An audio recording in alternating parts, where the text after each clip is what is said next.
Recce one नाबू हमारा नाम है विनोद लाल फैंटम रेडियो फीजी 2 हम लोग बहुत लाइक करता हुआ ये सुनता है रेडियो फीजी 2 देश की धड़कन. Yanavanaka and good morning Fiji. In this bulletin, drownings blamed on negligence. Foreign Investment Act under review. And 2 weeks for social welfare recertification. From the studios of FBC Suva, Jackie Spate. Negligence has been blamed for the recent spate of drownings in Fiji. 5 people drowned in just 2 weeks, with the youngest being a 3-year-old and the oldest 19. Most of these tragedies happened while the victims were swimming with family and friends. Regal Pratap has more. Many children in Fiji, especially in the remote areas, spend majority of their time at rivers, creeks or at the beach, but they are often left unsupervised. It boils down to parental responsibilities, and I'm calling on parents to do that. And we've got school holidays around the corner in 2 weeks' time. Again, during that time, it's so important to be aware of where your children are and what they're doing. Would be on negligence. From parents, from guardians.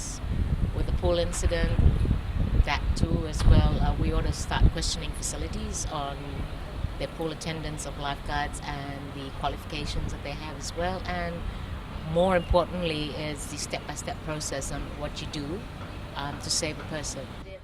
Dunn has also revealed that Fiji does not have any qualified lifeguards. Suggest that the facility owners or stakeholders in this case would look into professional development of their pool staff and upskilling them.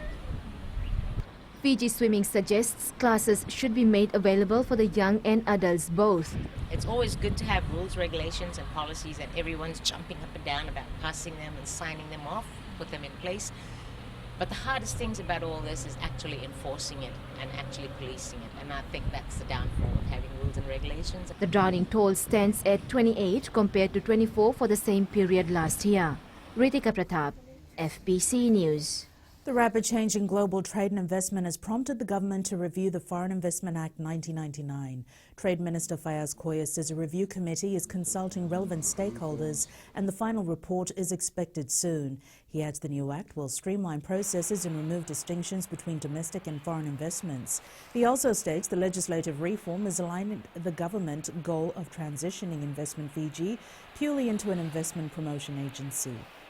You know, the whole world has changed, the trading has changed, investment has changed around the world. There'll be a whole lot more that's going to change. So Fiji needs to align itself with best practices around the world. So very important tool for Fiji. And, you know, especially going into the future, we need to streamline a lot of things, the processes that need to be taken care of. There are 14 days left for social welfare recipients who currently have their allowances suspended to recertify. Social Welfare Minister Meriseni Vuniwanga says come October, those who have not updated their details will have their allowances permanently terminated. Vuniwanga says the Social Welfare Department will only resume allowance payments to recipients' accounts if they are recertified. Over 10,000 recipients had their allowances suspended 2 months ago for failure to recertify. The exercise will help weed out those that are no longer eligible for government assistance under various social welfare programs. But from October, once we remove names, we terminate cases, they will have to reapply. If they haven't recertified, they will have to reapply for the whole program. So it's a whole new assessment that needs to be done. The trickle-down effect of COVID-19, which started with hotels and resorts, affects other sectors such as agriculture. Lautoka-based farmer Sanjay Prasad says their largest buy was the hospitality industry, and with no signs of tourists returning soon, he doesn't expect demand to improve. Prasad says farmers like him don't have any negotiating power anymore because sometimes there is only one buyer offering one price. He adds they are selling produce to local vendors and middlemen to ensure sustainability. We have been affected badly because the less items are going out of the country. So our product goes, the rest of the product goes to the local markets where we don't have much benefits. Communication devices are now being used by traffic police officers to manage congestion on the roads during peak hours. Police Chief of Operations ACP Abdul Khan confirms they have reviewed traffic operations between the Suva and Nausori corridor in an attempt to reduce congestion. During peak hours, Fijians spend more than 1 hour in traffic to reach their destination. ACP Khan says as part of this review, they have identified the strategic points where traffic officers need to be deployed. Recently, if you've seen, we are utilizing more communications in terms of the RTs that we are using. If you see officers that are standing at the choke points diverting traffic, they would have an earpiece into their ears where they will be communicating with other officers that is in other choke points just to have the flow of traffic. It helps in terms of officers easily communicating to each other just to see where the jams are and how quickly they can drain traffic out from there so people are not frustrated into the traffic. The historic Regal Theatre in the heart of Suva is now home to the newest edition of Value City Outlets. The new shop was opened yesterday, branded Value City Regal Store. The company also celebrated its 30th anniversary and is now a proud employer to over 199 Fijians. The management of Value City are fully aware of the high demand of pre-loved clothes, says the new outlet will be more convenient for customers. We realize that many of our customers will be from within the city, so we've tried to departmentalize the store, broken it up into different sections so it will be fast for those who come in during their lunch hour or before work. Up ahead, players failed drug tests and timely assistance for Nasinu Rugby.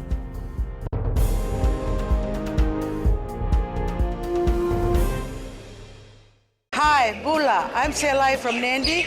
I love Gold FM, only the classic hits. Gold FM, only the classic hits.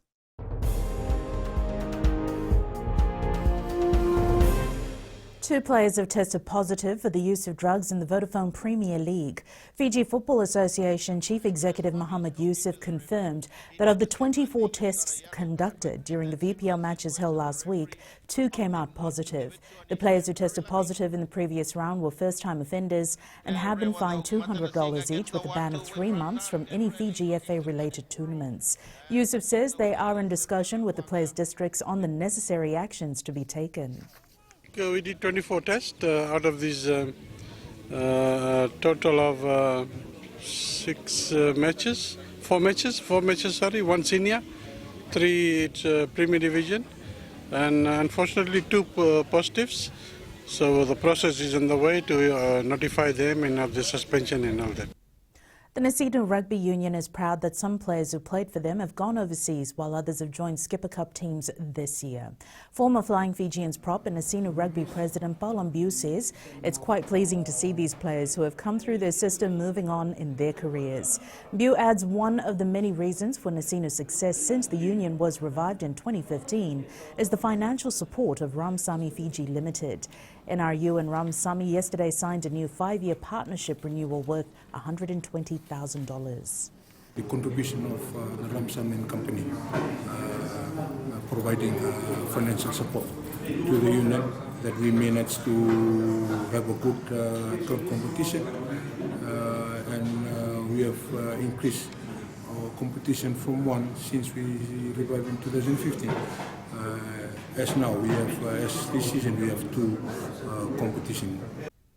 The Lautoka rugby side has polished up on their mistakes against Naita Asiri last week as they travelled to Nausori to face Tailevu in their Skipper Cup match. The Maroons have identified the weaknesses which has been ironed in the week before they take on Tailevu tomorrow. Despite Lautoka losing their 2 last matches, the side is optimistic for tomorrow's clash. However, they will not underestimate them. Lautoka will play Tailevu tomorrow. Been with the boys from the past few days, months, weeks and years, been with them. It gives them the spirit of fighting again. We've got few games that is very crucial to us, on our home and away. We'll fight our best to get to the top 4. The Third City Rewa football side is diverting all its resources towards the match against Lambasa on Sunday. Both teams are on a high after winning their respective matches last week. Rewa defeating Nandi 2-1 and Lambasa sinking Nasinu 2-0. With that now history, Rewa head coach Marika Rontu says now the task is to come out on top when the final whistle blows at Lautoka Park. The focus is to continue the momentum going forward to this game against Lambasa, and all our resources and the focus are diverted towards this game. We know the importance of this game, and in terms of the result, we would like to see that we come on top of Lambasa after the game on Sunday. The Penrith Panthers will be without their star hooker Pisai Kuroisao against the Cowboys tomorrow.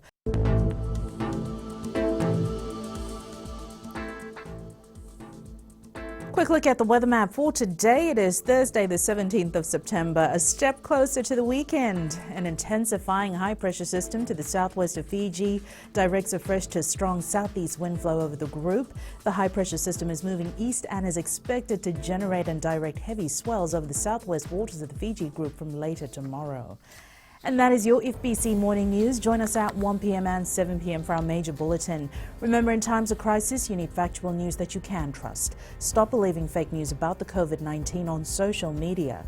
Fight misinformation by getting only the facts about the coronavirus from verified news sources like FBC's TV, radio and digital media news.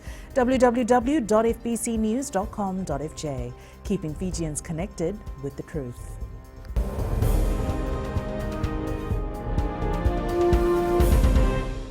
Nava go merere te lawa, go ngai tavua, ando talita kana vararonga na Radio Fiji 1 nando mai viti. Radio Fiji 1 nando mai viti.